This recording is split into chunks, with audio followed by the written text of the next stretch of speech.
Hey guys, I want to talk to you about something. It's a bit of a question that you'll get from time to time. It's certainly one that I hear. And it's when people from another religion, people who have a different practice and a different belief system, come up to me and say, Paul, don't we really worship the same God? Because after all, we worship whoever that God is that created everything.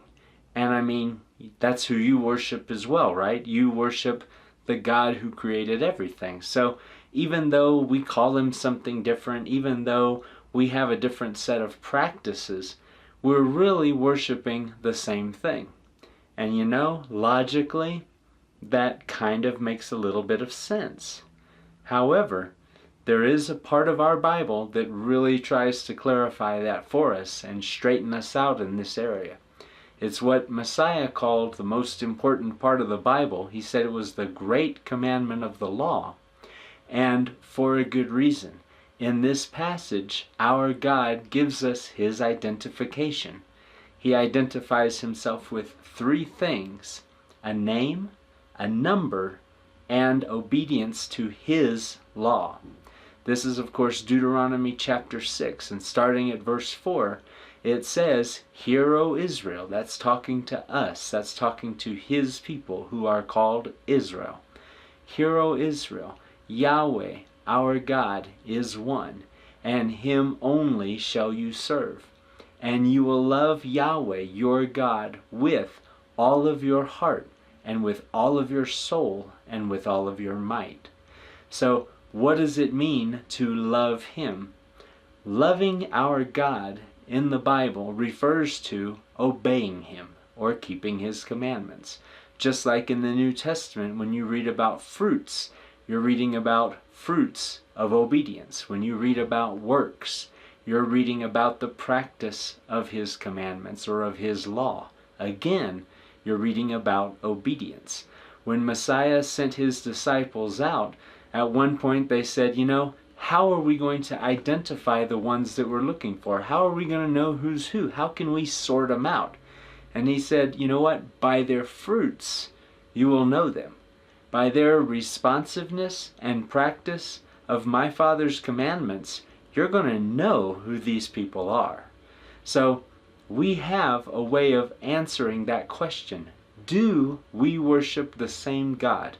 Do you and I worship the same God? You know what? Let's put it to the test right now. You've got your God and you call him something, and he has some kind of number and he has some kind of law. So, you know what? Let's take the litmus test right now and see what color the paper turns. I call my God Yahweh. What I'm trying to pronounce are the four Hebrew letters Yod, He, Vav, He, that the prophets of the Old Testament wrote nearly 7,000 times. And, people disagree. Linguists and historians disagree on how that's pronounced. Some people say Jehovah. Some people say Yehovah. Some people say Yahweh, Yahuwah. And there are other things that you can't even imagine that somehow are pronunciations for these four letters. You know what? Nobody up there is judging us on pronunciation. There, I said it. There is no disqualification in the law for somebody's pronunciation, tongue, linguistics. On the contrary, his name will be adored in all nations, in all tongues. He will be worshipped in all tongues. So that's not even really an issue. The question is, do you worship a God who's named Buddha, who's named Jesus, who's named Mohammed, or who's named something that frankly has nothing to do with the four Hebrew letters Yod, He, Vav, He? Is your God's name God? Well, you know what? Right away, that might just be strike one. Because the name of our gods, this isn't just a matter of pronunciation. They have different names. Second question, what is the number of your God? How many is he? Do you worship something that's part of a pantheon of gods? Do you worship multiple different gods? Do you worship a trinity Is your God three gods in one? Or is your God simply the one and only? Is his number simply one, or is it something else? Three in one is not one. Trinity is not one. Multiple, many, that's not one either. So if your God is anything other than one, I'm sorry, that's a second strike between you and me. Then the third thing is, what does your God expect from you as one of his people? What are his demands? What are his expectations? What are his instructions for you on how you're supposed to live and conduct yourself? The laws of my God are found in the 5 books of Moses: Genesis, Exodus, Leviticus, Numbers, and Deuteronomy. And in those 5 books, he gives commandments on many things, to include how we treat one another and how we worship him. That involves what we eat and don't eat. That involves the holy days that we observe every year. That involves the rest that we take every single week. That involves sacrifices, how we treat employees, how we judge one another, how we rule over one another. It involves basically every aspect of our lives.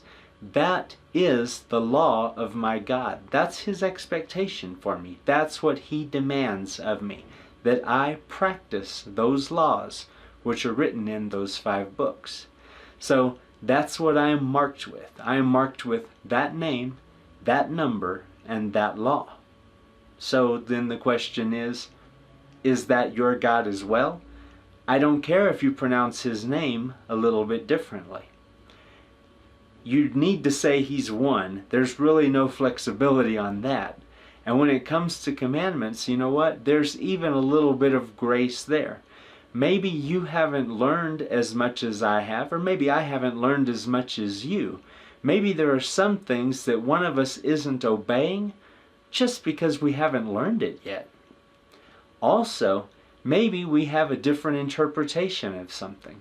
You know, there is one day of the year that my God commands us to afflict our souls. Some of us believe that that means fasting. Others believe it means something else. What do you believe? What do I believe? This is one of those things that comes down to interpretation, and there's considerable evidence on both sides of this argument. And in the end, really, personally, I don't care. What my question is to the best of your understanding, to the best of your interpretation of the wording and the evidence provided, is your conscience clean in observance of this commandment? Do you do your very best to keep this commandment at the right time of the year and in the right way? Even if my interpretation differs from yours a little bit, guess what? You're still my brother or my sister as far as this goes. I'm not building walls between brethren. I'm not trying to divide Israel over something as trivial as an interpretation, where there are 2 people who have the will to obey and who are doing their best to keep the commandments. If there's not fellowship, somebody is wrong. There should be unity in the house, and this is really the dividing line between who's in the house and who's out of the house. Do we worship the same God? Yes or no? Does he have the same name and the same number and the same laws or expectations? If the answer is yes, then we have fellowship between us, and there is no way to treat one another other than love. That's the commandment. In fact, that's half of the law right there. Half of the law teaches us how to love our God. The other half directs us on how to love one another. And if we're tearing each other apart and putting up walls between ourselves on matters of interpretation, then heaven help us, we're in trouble. So when somebody asks you, don't we worship the same God? There's the test. What's your God's name? What's your God's number? And what are your God's laws?